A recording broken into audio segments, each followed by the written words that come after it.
Power of the master mind. The driving force. The ninth step toward riches. Power is essential for success in the accumulation of money. Plans are inert and useless, without sufficient power to translate them into action. This chapter will describe the method by which an individual may attain and apply power.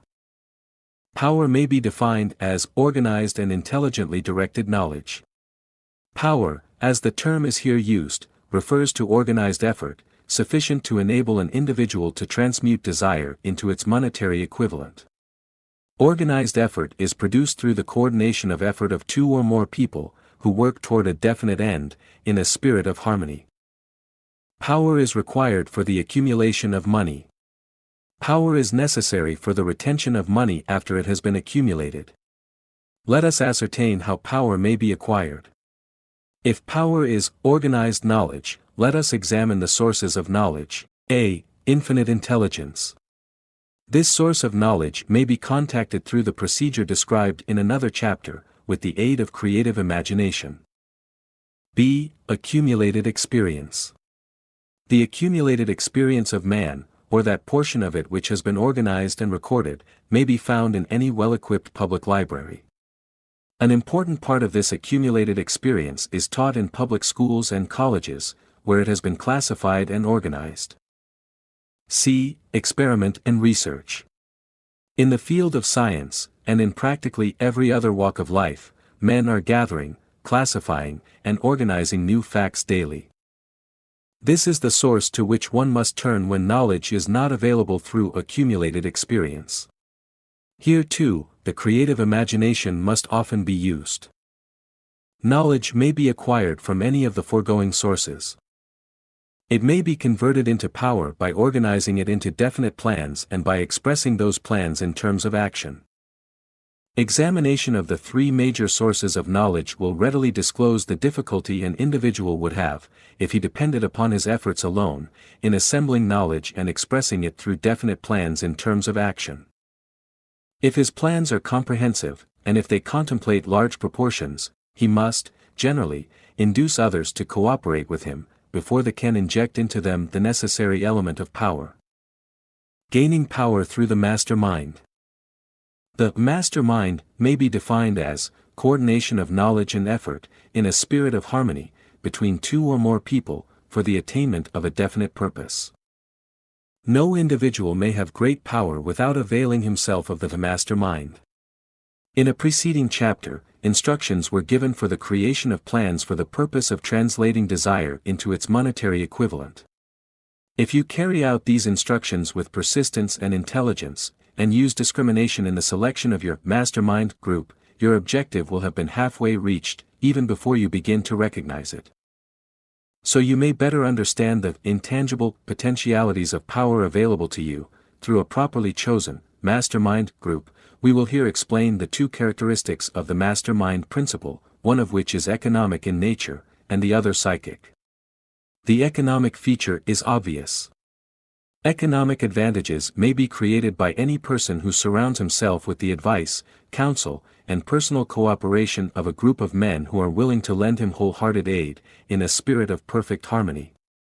This form of cooperative alliance has been the basis of nearly every great fortune. Your understanding of this great truth may definitely determine your financial status. The psychic phase of the master mind principle is much more abstract, much more difficult to comprehend, because it has reference to the spiritual forces with which the human race, as a whole, is not well acquainted. You may catch a significant suggestion from this statement: no two minds ever come together without, thereby, creating a third, invisible, intangible force which may be likened to a third mind. Keep in mind the fact that there are only two known elements in the whole universe, energy and matter. It is a well-known fact that matter may be broken down into units of molecules, atoms, and electrons. There are units of matter which may be isolated, separated, and analyzed. Likewise, there are units of energy. The human mind is a form of energy, a part of it being spiritual in nature. When the minds of two people are coordinated in a spirit of harmony, the spiritual units of energy of each mind form an affinity, which constitutes the psychic phase of the mastermind. The mastermind principle, or rather the economic feature of it, was first called to my attention by Andrew Carnegie, over 25 years ago. Discovery of this principle was responsible for the choice of my life's work. Mr. Carnegie's mastermind group consisted of a staff of approximately 50 men, with whom he surrounded himself, for the definite purpose of manufacturing and marketing steel. He attributed his entire fortune to the power he accumulated through this mastermind. Analyze the record of any man who has accumulated a great fortune, and many of those who have accumulated modest fortunes, and you will find that they have either consciously or unconsciously employed the mastermind principle. Great power can be accumulated through no other principle. Energy is nature's universal set of building blocks, out of which she constructs every material thing in the universe, including man, and every form of animal and vegetable life. Through a process which only nature completely understands, she translates energy into matter. Nature's building blocks are available to man, in the energy involved in thinking. Man's brain may be compared to an electric battery. It absorbs energy from the ether, which permeates every atom of matter, and fills the entire universe. It is a well-known fact that a group of electric batteries will provide more energy than a single battery.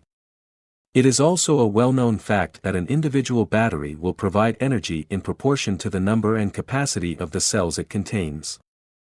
The brain functions in a similar fashion.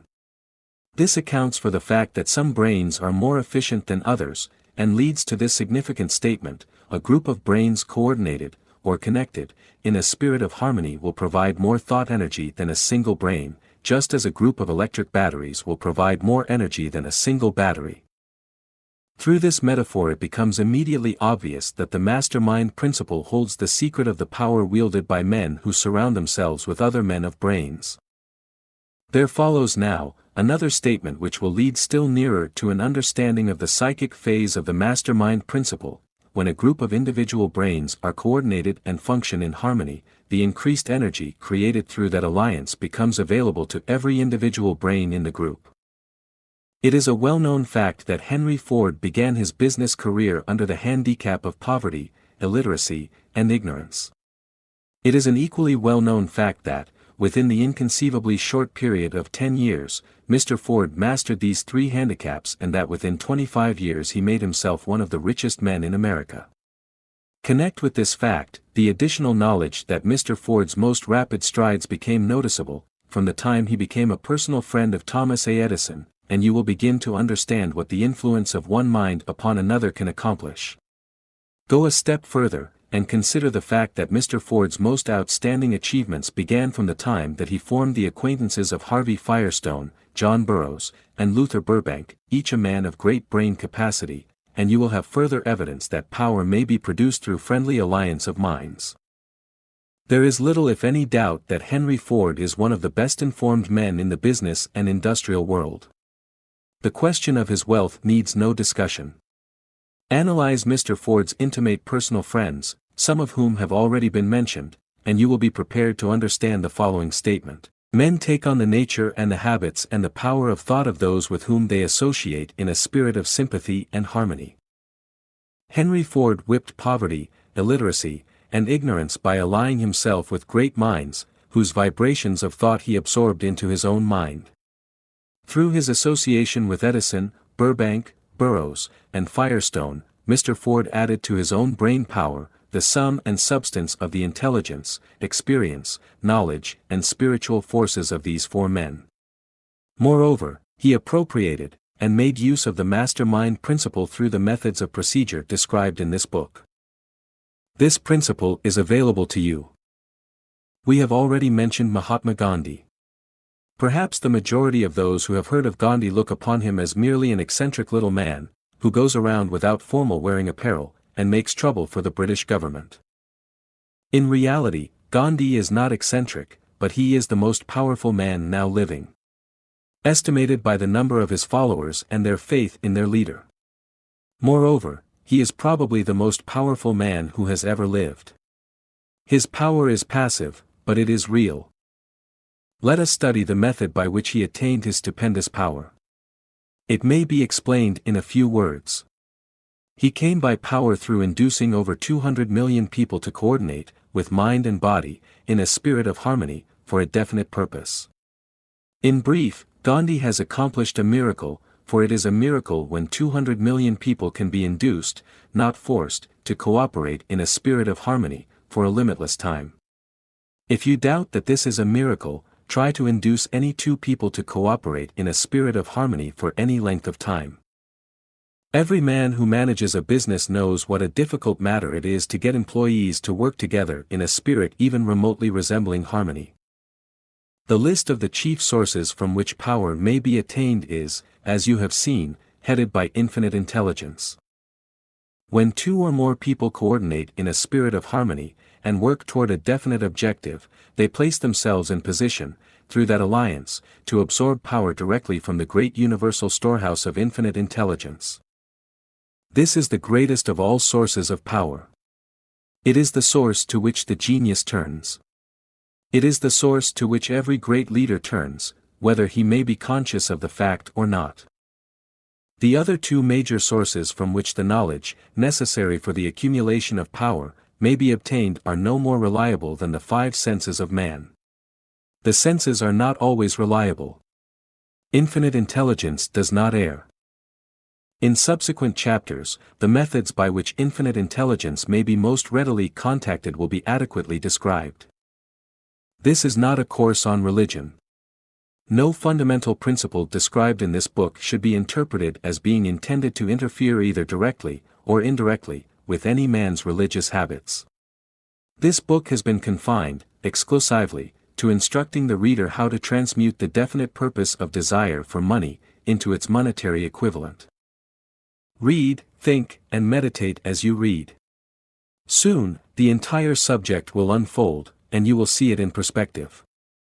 You are now seeing the detail of the individual chapters. Money is as shy and elusive as the old-time maiden. It must be wooed and won by methods not unlike those used by a determined lover, in pursuit of the girl of his choice. And, coincidental as it is, the power used in the wooing of money is not greatly different from that used in wooing a maiden. That power, when successfully used in the pursuit of money, must be mixed with faith. It must be mixed with desire. It must be mixed with persistence. It must be applied through a plan, and that plan must be set into action. When money comes in quantities known as the big money, it flows to the one who accumulates it, as easily as water flows downhill.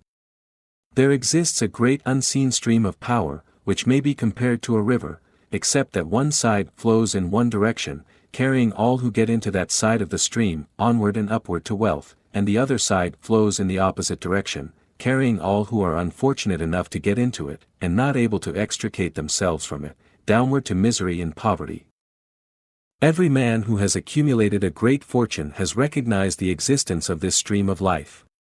It consists of one's thinking process. The positive emotions of thought form the side of the stream which carries one to fortune. The negative emotions form the side which carries one down to poverty. This carries a thought of stupendous importance to the person who is following this book with the object of accumulating a fortune. If you are in the side of the stream of power which leads to poverty, this may serve as an oar, by which you may propel yourself over into the other side of the stream. It can serve you only through application and use. Merely reading and passing judgment on it, either one way or another, will in no way benefit you. Some people undergo the experience of alternating between the positive and negative sides of the stream, being at times on the positive side, and at times on the negative side.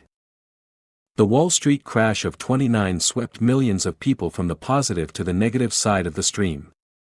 These millions are struggling, some of them in desperation and fear, to get back to the positive side of the stream. This book was written especially for those millions. Poverty and riches often change places. The crash taught the world this truth, although the world will not long remember the lesson. Poverty may, and generally does, voluntarily take the place of riches. When riches take the place of poverty, the change is usually brought about through well-conceived and carefully executed plans. Poverty needs no plan. It needs no one to aid it, because it is bold and ruthless. Riches are shy and timid. They have to be attracted. Anybody can wish for riches, and most people do, but only a few know that a definite plan, plus a burning desire for wealth, are the only dependable means of accumulating wealth.